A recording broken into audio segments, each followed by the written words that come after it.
or have another print disability which makes reading, holding a book, or turning a page difficult or impossible.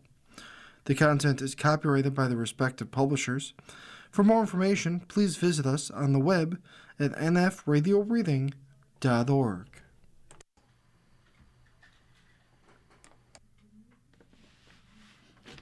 Hi, this is Dick Shanley, and for the next hour I'll be reading from Sunday's May 10th issue of the New York Times opinion section on the Niagara Frontier Radio Reading Service.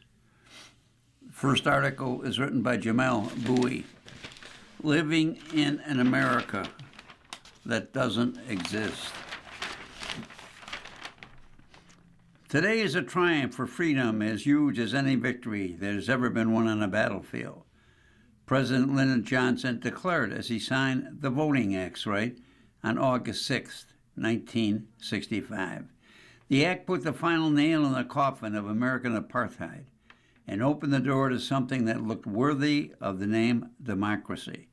It brought a flowering of political participation as disadvantaged and disenfranchised Americans took advantage of new rules and protection to fight for and win political power.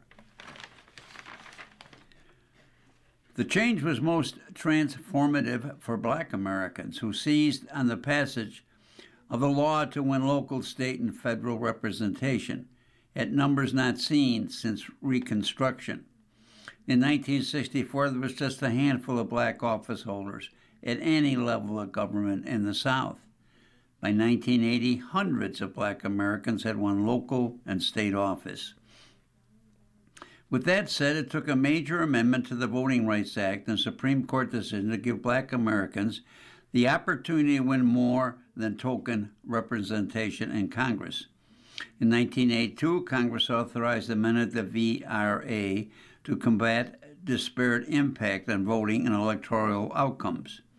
4 years later, in 1986, a unanimous Supreme Court declared that the Voting Rights Act forbade voting schemes that impaired the ability of cohesive groups of language or minority groups to participate equally in the political process and to elect candidates of their choice.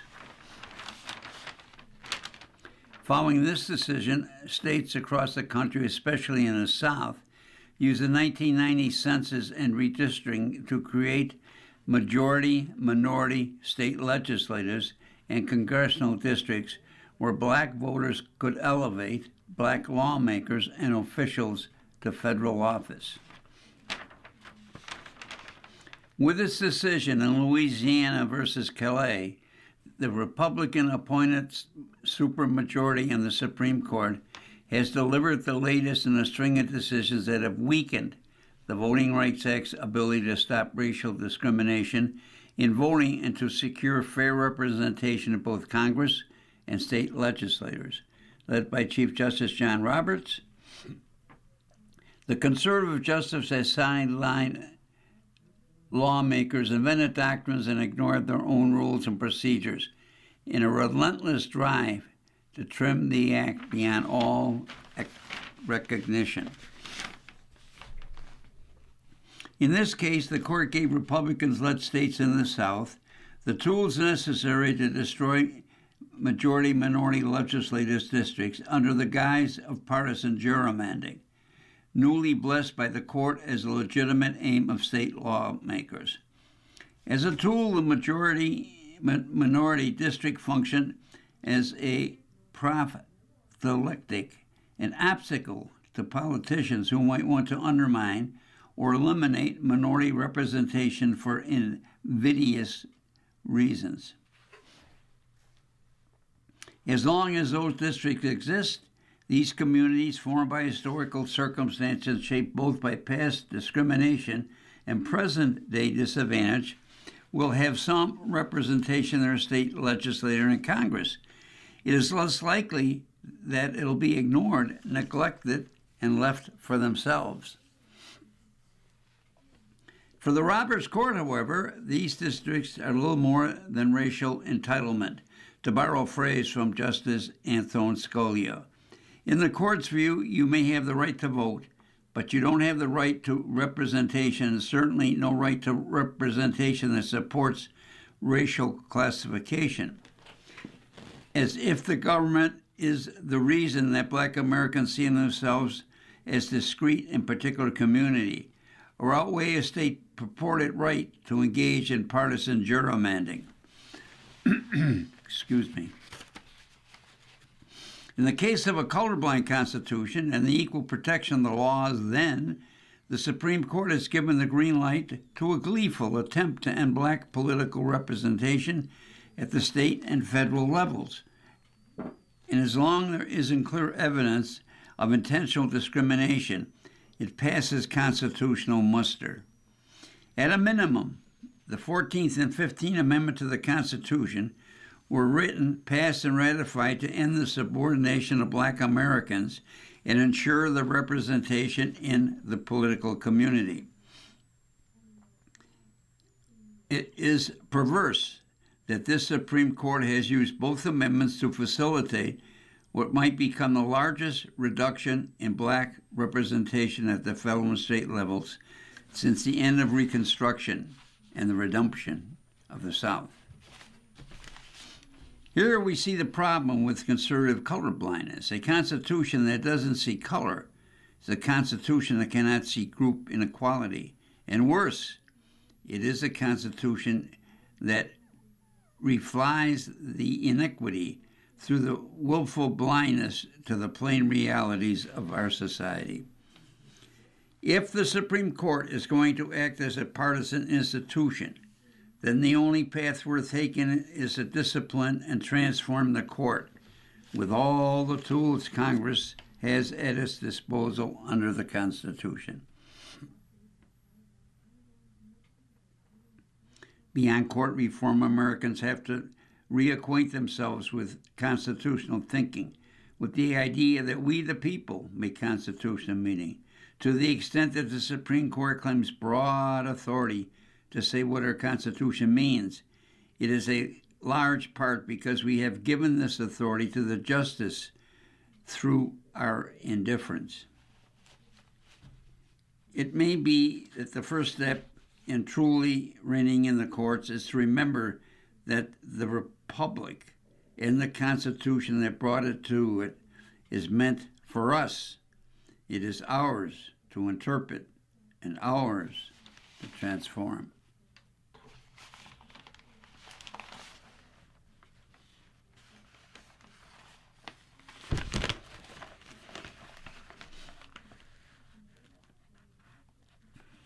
This next article is written by Maureen Dowd.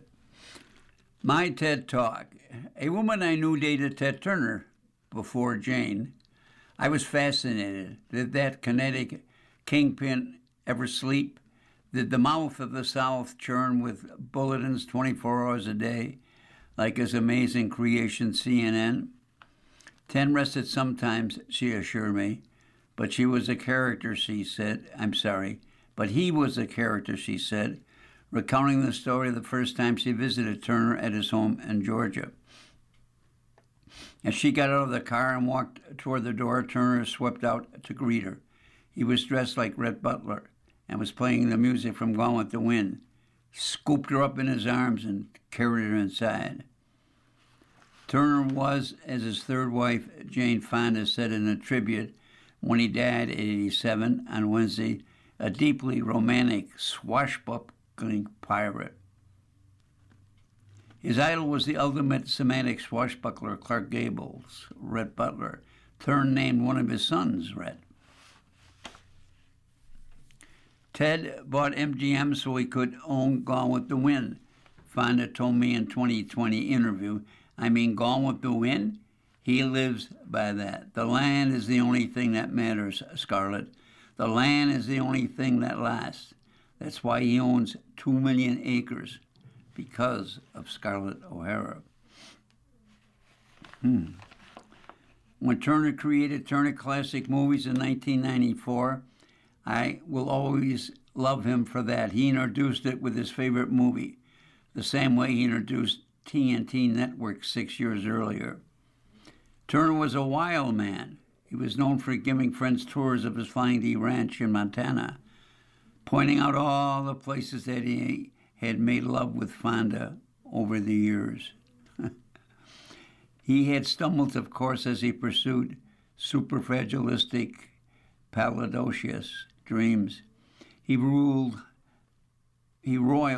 Hollywood royalty when he colorized some of the old black and white classics like Casablanca, 42nd Street, and Frank Copra's It's a Wonderful Life. I covered a congressional hearing on the blasphemy in 1987 where Woody Allen and Ginger Rogers showed up to vociferously object. Allen called the practice sinful, and Rogers read a statement from Jimmy Stewart, changing that the colorization of A Wonderful Life had turned the movie into a bath of Easter egg dye.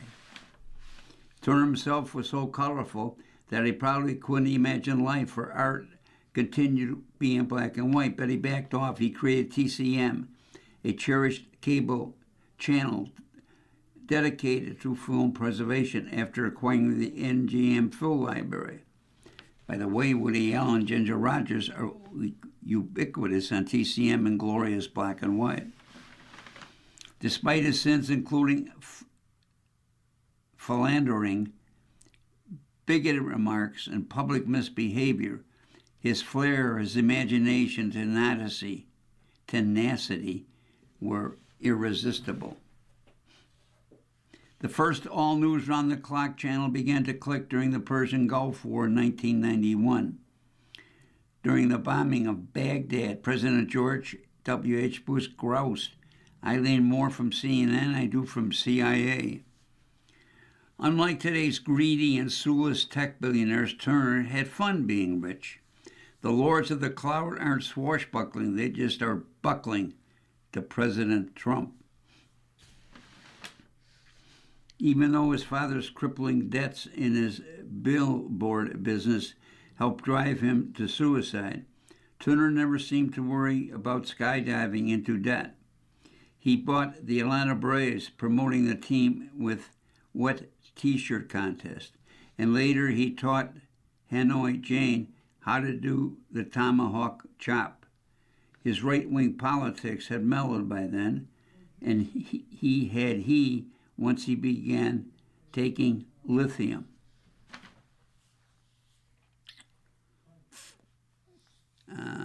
Editorial comment, I don't know what the drug lithium is or what it does for you. He learned to sail and became Captain Outrageous, the dashing winner of the America's Cup race in 1977, with his yacht Courageous. The man was so competitive that when his first wife was beating him in a yacht race, he rammed his boat into hers. The marriage ended shortly thereafter. He was generous, another quality missing from many modern plutocrats. In 1996, as his friend Tom Brokaw's urging, I called Turner to write a column on a pet peeve of his, the parsimony of fellow billionaires like Bill Gates and Warren Buffett. Turner had 2 years earlier forked over $200 million to charity. He challenged his peers, or old skinflints as he called them, to open up the purse strings. He suggested a list focused on who did the giving rather than proposing an Ebenezer Scrooge prize to embarrass stingy billionaires and a Heart of Gold award to honor the biggest givers. The following year, he donated $1 billion to the UN. At a dinner at Broker's apartment, he told us that he had thought of a way to win his rivalry with Rupert Murdoch. The two moguls both bought baseball teams. Murdoch Fox Group acquired Los Angeles Dodgers in 1988 and forged powerhouses, media empires. I could get off my lithium, do away with Rupert, spread not guilty by virtue of insanity, get acquitted, and then get back on my meds, he said with a big grin. A couple of decades later, they ended up settling their feud more peacefully over lunch at Ted's Montana Grill in Manhattan. Turner died of Lewy body dementia. My father died of that too, and it's a horrible way to go. But oh, how Ted Turner lived. Editorial comment. That's a pretty interesting article.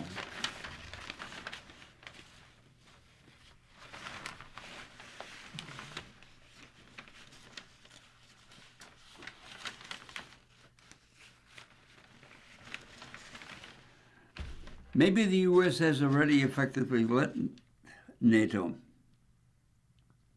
For an alliance to be productive, Europe and Russia must believe America is coming. President Trump is very, very disappointed in NATO. He has been critical of the alliance for years, but refusal of other members to participate in the war with Iran seems to have finally sunk his sense of its worth to zero.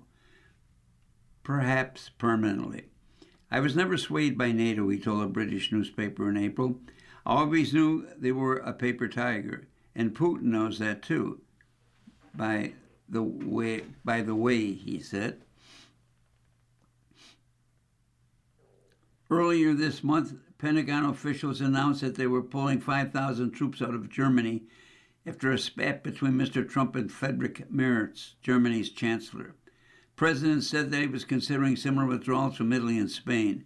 The United States is also canceling a plan to deploy a battalion to operate Tomahawk cruise missiles in Germany, which is part of the deal made by the Biden administration in 2024. The question is often posed as whether Mr. Trump or even could really withdraw the U.S. from NATO. It's an unlikely outcome since it would require a two-thirds majority of the Senate or an act of Congress. But the more useful question is whether Mr. Trump could undermine NATO to the point that he is effectively withdrawing the United States, to which the answer is maybe he already has. The turns happens in the mind of the adversary, and NATO's ability to deter relies on both its military might and confidence that April 5, the commitment to collective defense, Article 5, the commitment to collective defense will be honored by all members. For the NATO deterrent to work, Europe and Russia both have to believe that America's coming. Is anyone confident that America's coming?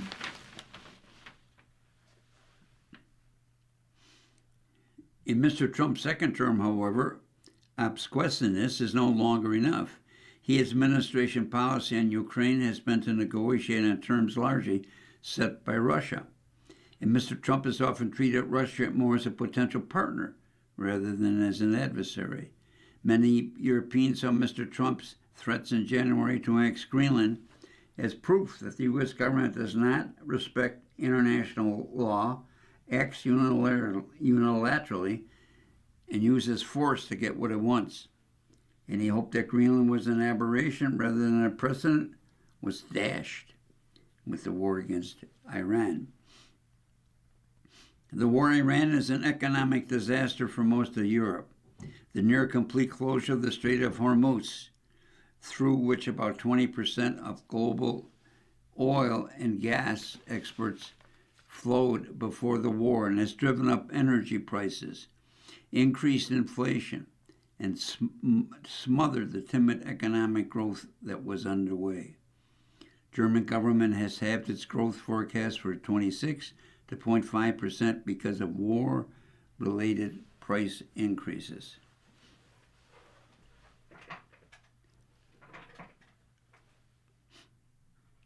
Turning points are usually only clear in retrospect, but Iran and Greenland crisis have proved to be the turning point that confirm what negotiations over Ukraine merely suggested. This United States, far from being an ally of Europe, acts against Europe.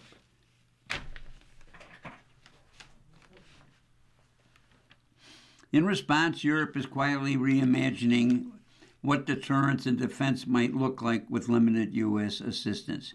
The Europeans already have increased military spending. After decades of low spending, Germany will allow 3.5% of its GDP by 2029. Poland plans to spend 4.8% this year. and Estonia directly is planning to spend 5.4%.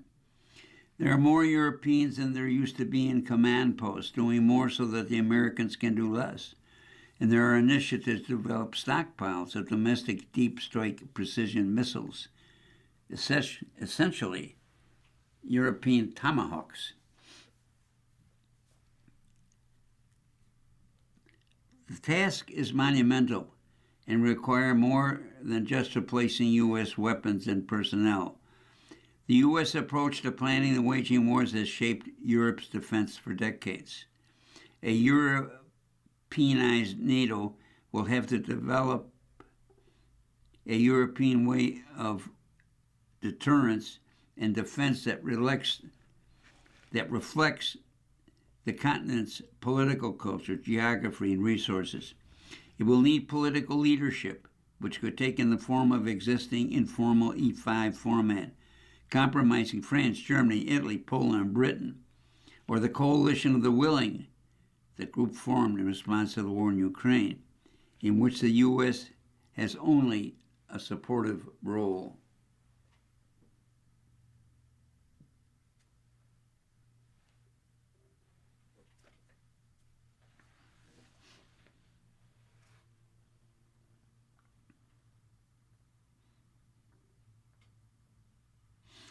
Nuclear deterrence currently relies primarily on U.S. weapons, and there is no indication that the U.S. intends to limit its nuclear guarantee.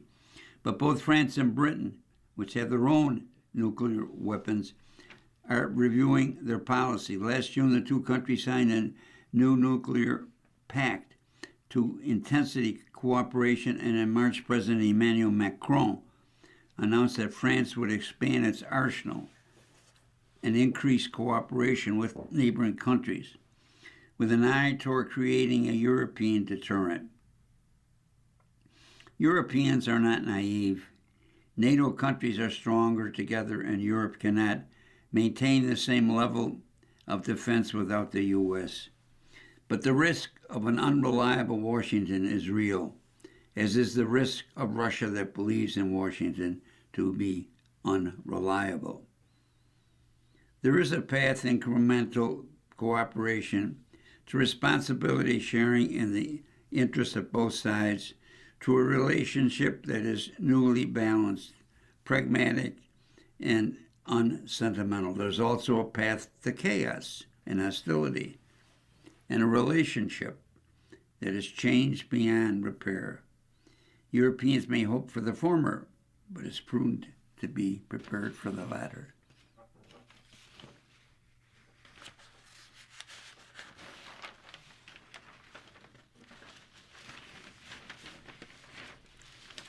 Why are more people passing up parenthood? Maybe everything we thought we knew about plunging birth rates is wrong.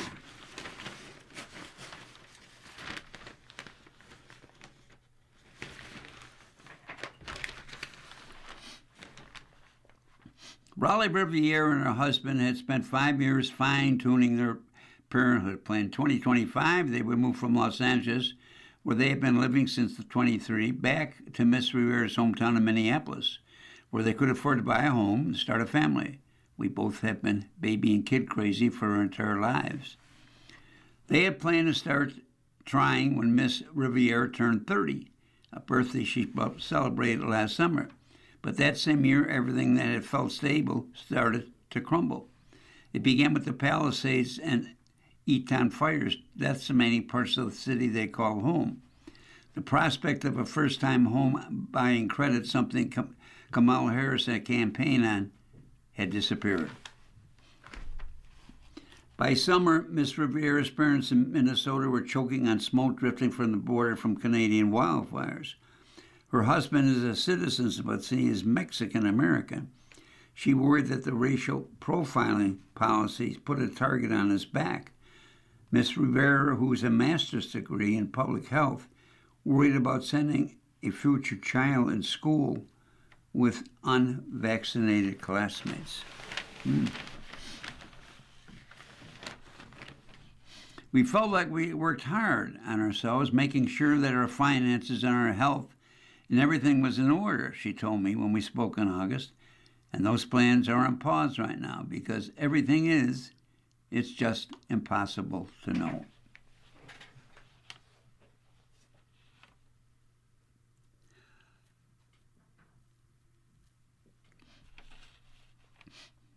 With their stable jobs and supportive marriage, the Reveres are exactly the kind of people demographers would expect to be well on the way to parenthood. Researchers who study population have shown that birth trends will rise when economies are in the upswing, and more recently have proposed a relationship between gender roles and the birth rate. Very high levels of equality in the home and in society are associated with more births. Same goes for very low levels of gender equality. Yet, in most places around the world, birth rates have marched steadily downward for the past 2 decades, even where economies have grown and working women, male partners, share more household tasks. The Reveres may point to why.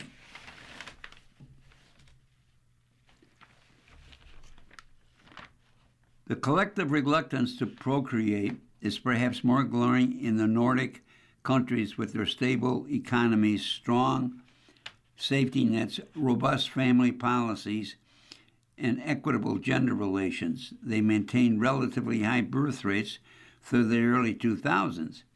In the aftermath of the financial crisis of 2008, they sometimes refer to as the Great Recession. Births in Norway, Denmark, Sweden, Finland declined, and then declined some more, even as their economies recovered throughout the 20s. Little about those nations' family policies had changed, and as far as anyone could tell, men were still doing their share of the dishes. The same downward trend held in the U.S., where birth rates have fallen by about 23% since 2007, despite high rates of immigration until last year. Births also have been declining in East Asian countries, even though government in the region have thrown buckets of money at the problem. And in France, despite its long-standing pro-nationalist policies.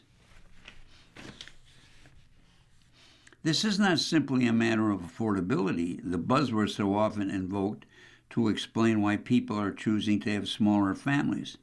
Government support for parents can help, but overall people are having fewer children, both in the countries that offer very little and in those renowned for their generous benefits. Moreover, the trend holds among those who are struggling to make ends meet and among those who, like the Reveres, have advanced degrees and salaried jobs.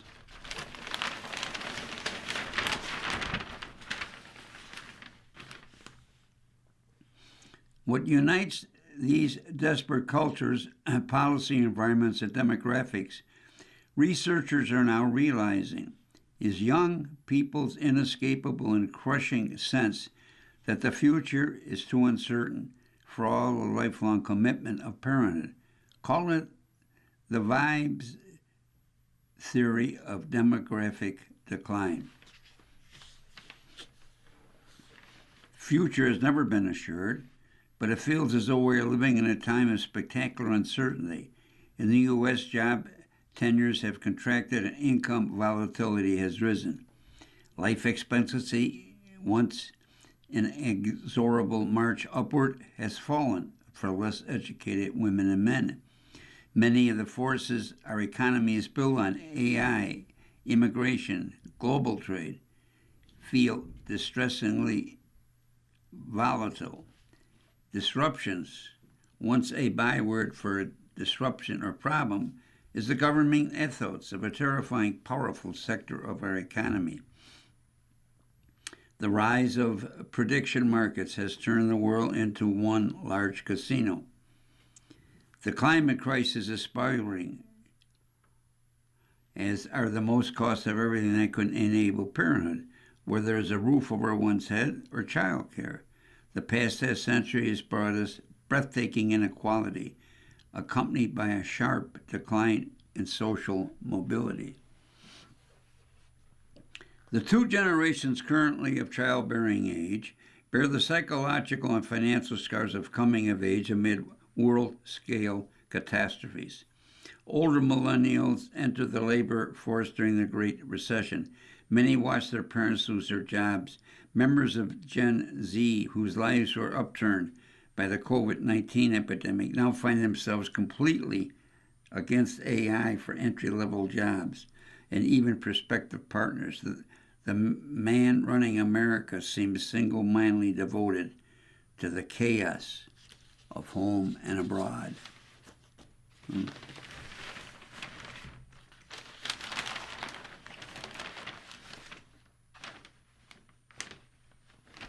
Even declining fertility rates fit into the cycle.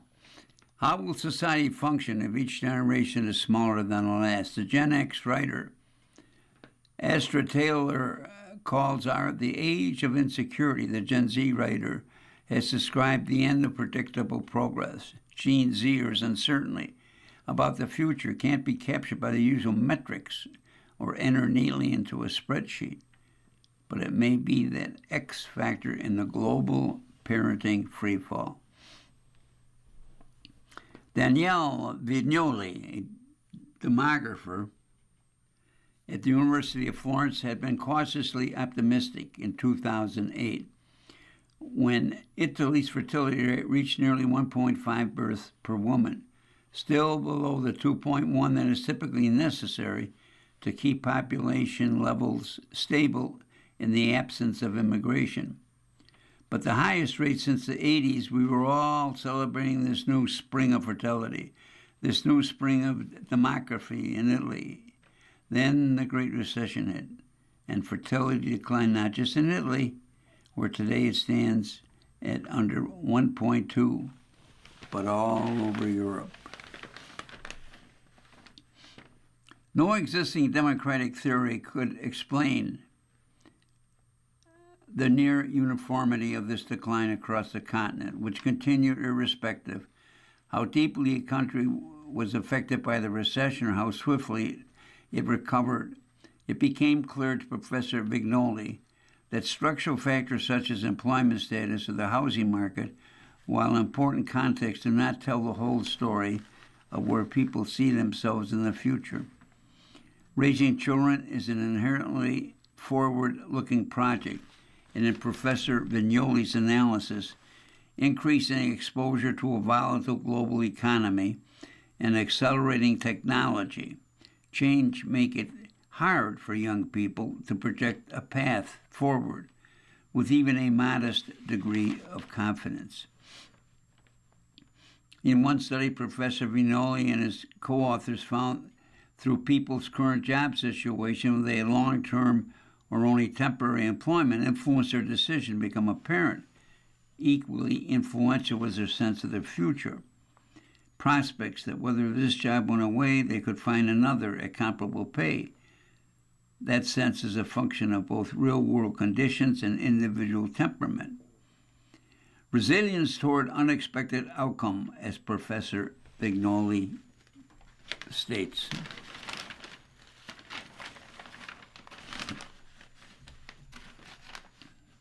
To understand current population shifts, then we must look further than just the indices that researchers in other contexts have referred to in the shadow of the past. Is someone employed, married, college educated? We must also consider what have been called the shadows of the future. Doing so helps explain why certain long-standing patterns are beginning to change. American women with less education tend to have more children than they're more educated.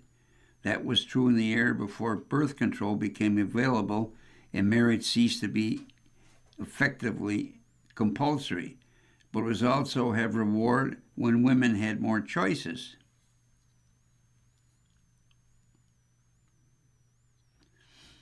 Researchers theorize that motherhood actually reduced uncertainty for young low-income mothers, even in their precarious circumstance, because it gave them a defined and valued social role with clear responsibility as an identifiable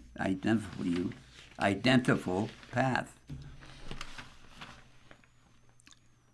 The decline in births after the Great Recession affected women of all education levels, but between 2007 and 2016, it was steeper among American women without college degree, whose birth dropped 12% below projection, according to an analysis by the demographer Lyman Stone. That's an estimated 3.1 million missing births. In that effort alone, among women with graduate degrees, birth dropped by just 7%. Reproduction fell most precipitously among non-white women, especially Hispanic and Native American, who earn less on average than white women.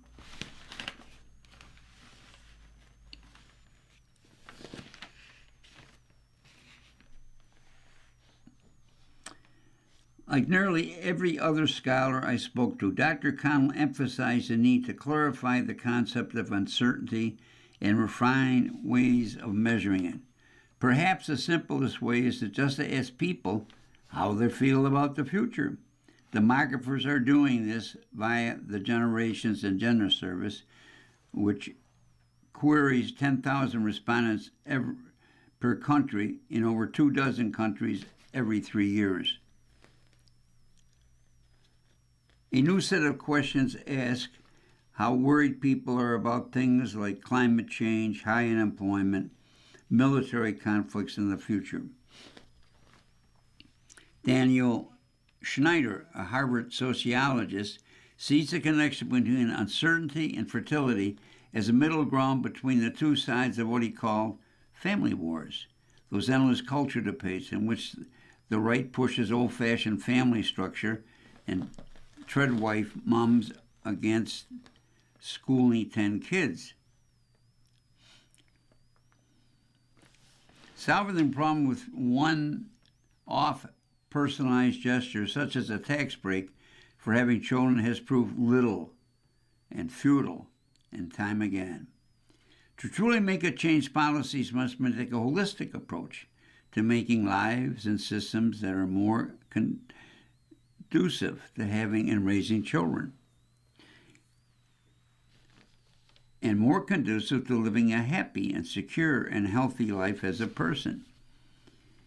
Or very deep pockets. In South Korea, home to one of the world's lowest fertility rates, 0.8, the construction company headlines when it offered $68,000 or twice South Koreans and to any of its employees who had a baby.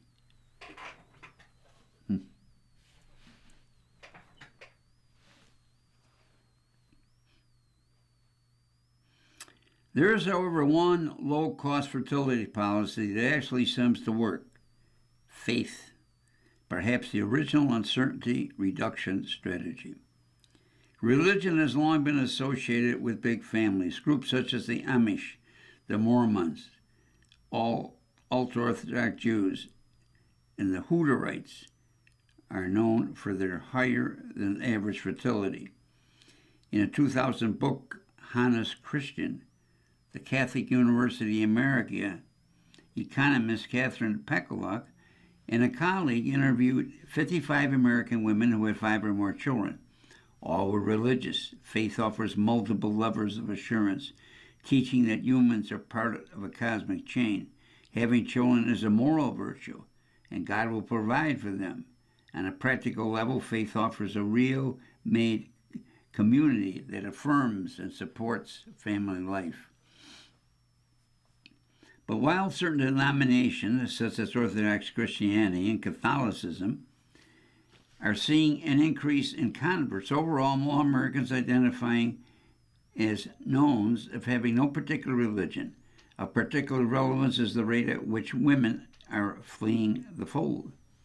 The Heritage Foundation report on the future of the American family refers to religion dozens of times and paid family leave just a couple of times, even though a bipartisan majority of Americans have said the policy is important to them.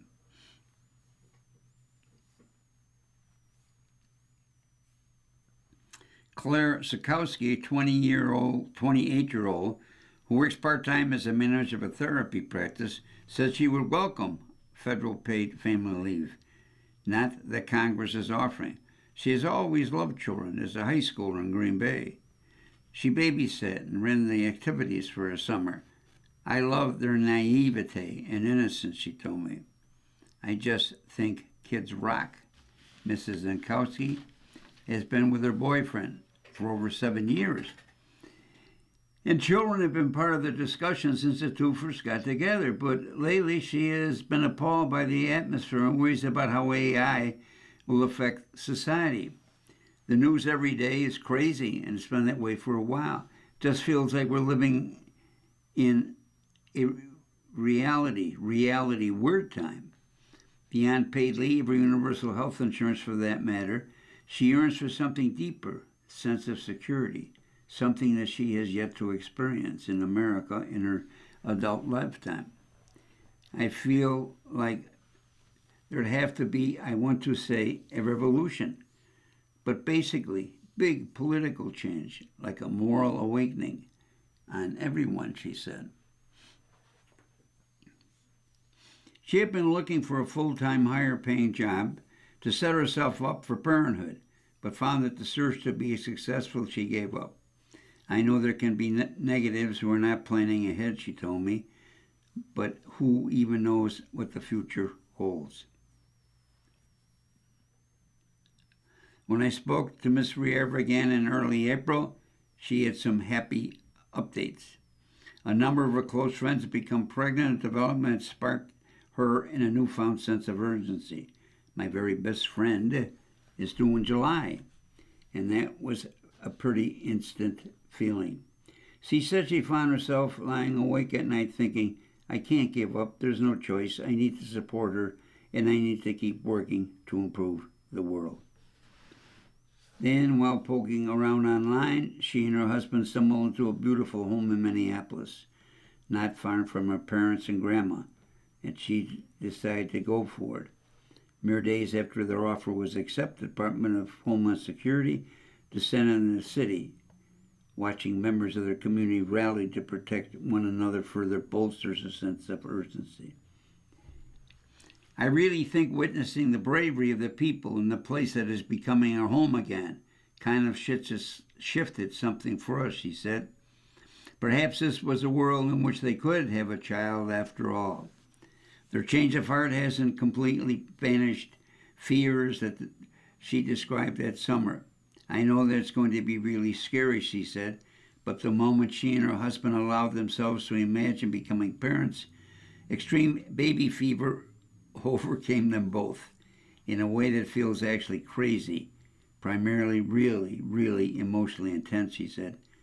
I don't feel like I have a choice but to give it a shot.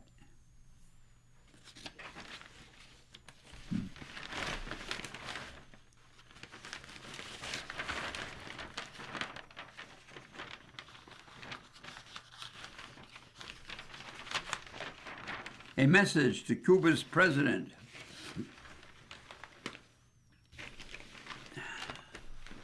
Dear President Miguel Diaz-Canel, maybe you know who I am. Well, this was written by Ada Ferreira, professor of history at Princeton and the author of Cuban American History.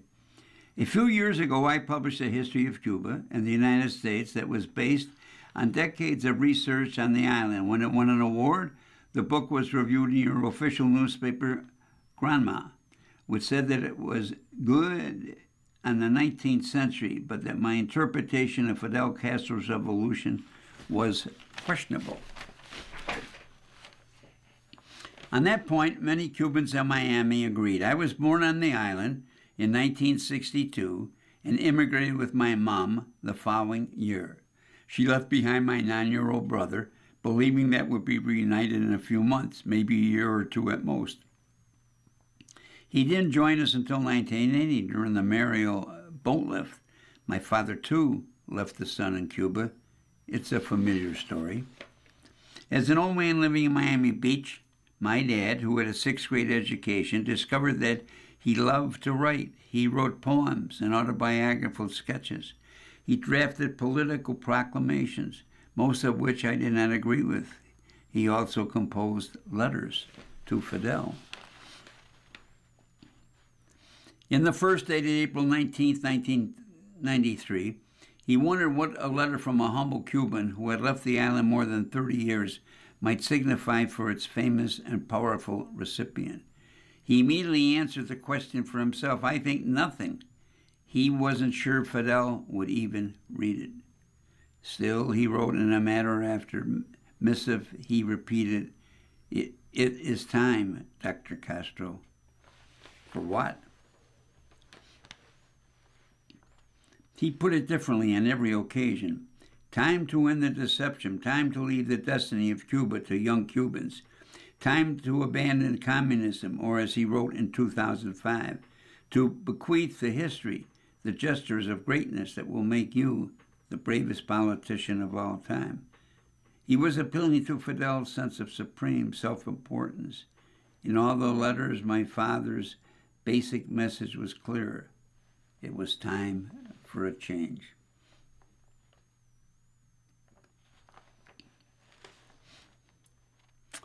In the tradition of my father, I write to you now. I realize that you might not want change. After all, your slogan when you were handed the presidency in 2019 was Somos Continuidad. We are continuity. But unless you are completely isolated, you must know that continuity is not what Cubans want. Surely you have seen the indicators, estimates that between 40% and 80% of Cubans live in poverty. A 5-pound package of chicken costs a retiree 2 or 3 times her monthly pension. You have electricity, but you know that blackouts are relentless and people go 10, 16, 22 hours, sometimes days at a time without it. Hospitals have trouble powering incubators or dialysis machines, or even the old fans in the perpetual leaves in battle against the heat. Your health minister has said that 70% of basic medicines are not available. Outside, mounds of garbage run together, the ramparts rising around a crumbling fort. For you, sir, continuity may be a political slogan. For many ordinary Cubans, it feels like a death sentence. Yes, I know the embargo, it makes everything so much harder. You can't trade with the U.S., the country that geographically suggests should be your natural trading partner. American tourists can't descend on your beaches. Worse than that, U.S. law punishes third countries, foreign companies, even vessels that do business with Cuba.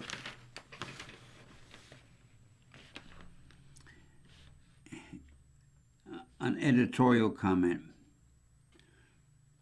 I do not know why we still have an embargo on Cuba. I can understand it during communist times, but it's now 2026 when Cuba is in need of trade. No one's been able to give me an intelligent answer on that. Your designation by the United States as a state sponsor of terrorism makes international financial transactions nearly impossible. Later, the sanctions have been crueler than ever. Yet there are so many things the embargo cannot explain. Did not force the government to stall the economic reforms promised in 2011. Neither did it determine the shape of the disastrous currency restructuring that sent inflation into triple digits. In January 2021, nor is a sufficient answer to the question of why you have sharply increased governmental investment in tourism, even though most hotel rooms go unused and so much agriculture land sits idle. The embargo does not explain the surveillance and harassment to which you subject people like Alina Lopez Hernandez.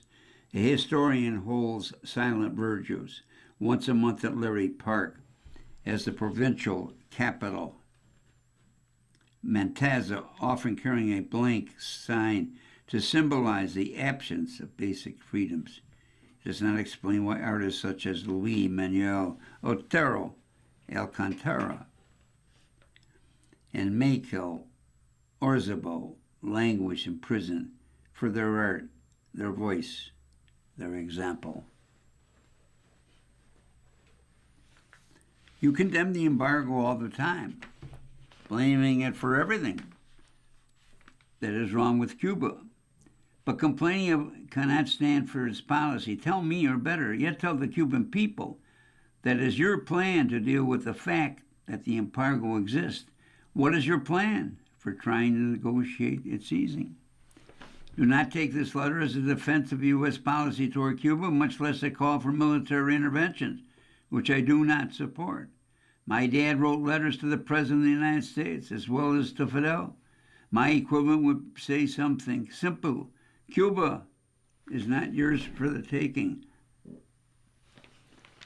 That at least is something on which we can agree. In fact, when I hear President Trump say that it's going to take Cuba, that he can do, frankly, whatever he wants with it, I bristle. He reminds me of James Buchanan, who was Secretary of State under President James Polk, wrote in 1849, Cuba is already ours. I feel it in my finger ends.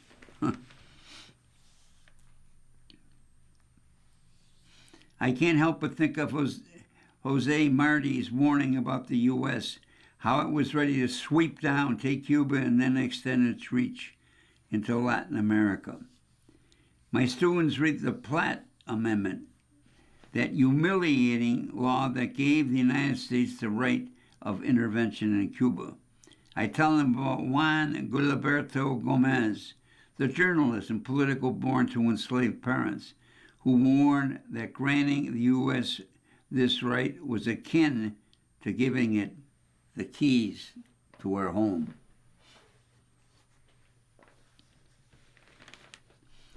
When you say sovereignty is non-negotiable, Mr. President, the historian of Cuba to me understands, but I also know that your government have cheapened the word, so much so that many young people hear it only as more of your prattle. You have brandished the word like a weapon to avoid grappling with more difficult issues. You have acted as if you were a singular achievement when it was never been. You replaced dependence on the United States with dependence on the Soviet Union, later in Venezuela. With an external patron, Cuba is now imploding and sovereignty begins to feel like an abstraction. You cannot eat sovereignty, and to survive people must eat. To live, they must do more than that. What will you do to help make this happen? What will you do to make things right by ordinary Cuban? If you are unwilling to pursue real answers, if you provide nothing more than a ruinous continuity with no future, then as my dad would have said, the hour has come. It is time, at the very least, for a true national dialogue.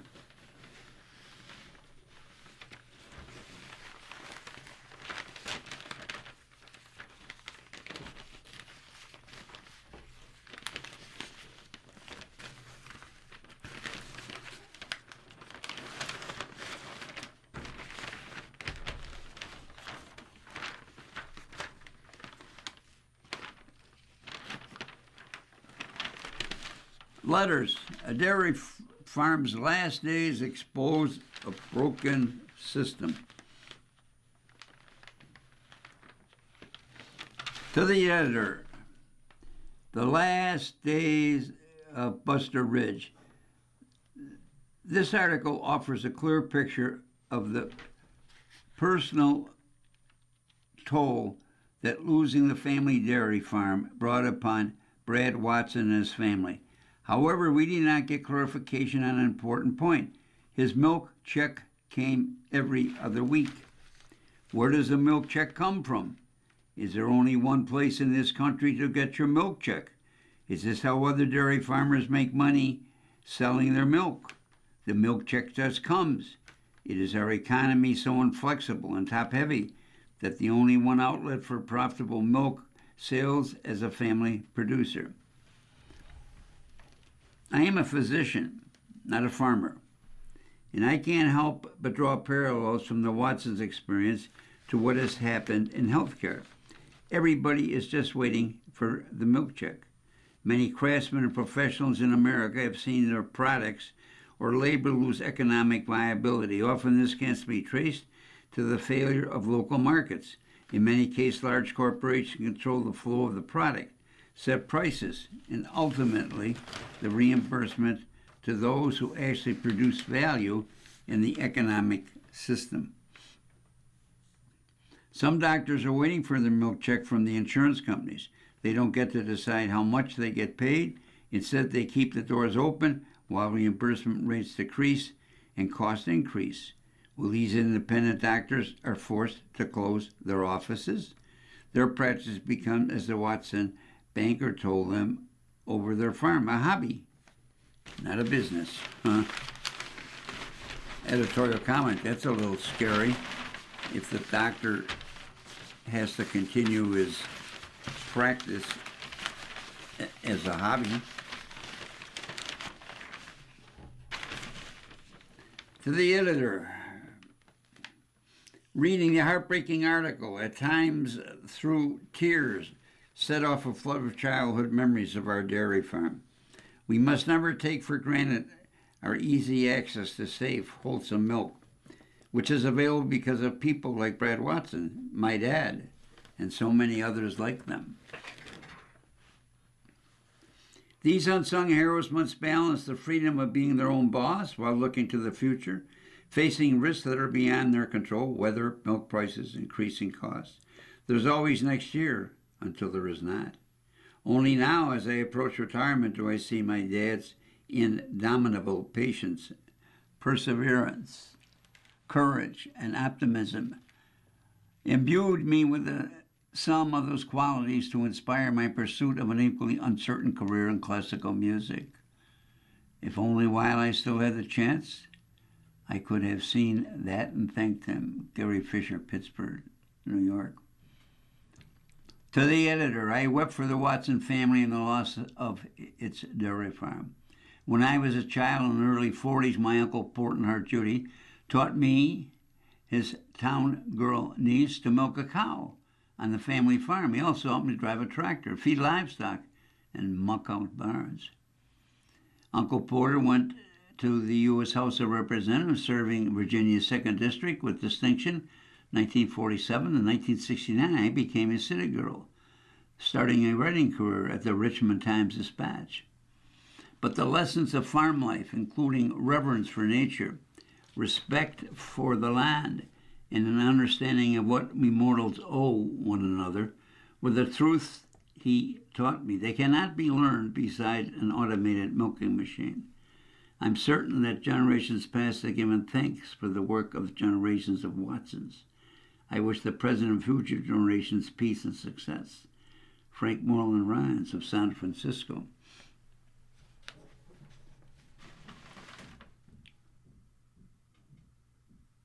To the editor, I grew up in Connecticut next to a farm of prize Gurney cows who also had names, just like Butler Ridge cows and Jello and S'mores and Karma.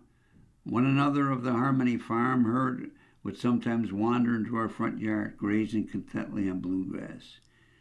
Thanks to El Salzo for this bittersweet story of a time when much news is better. It's written by Penelope Ross in Westford, Connecticut. To the editor, do you want to know what I found was the saddest part of the last days of Butter Ridge? It was that the owner believed that Donald Trump cared. It's written by Polly Windles of Ballston Spa, New York.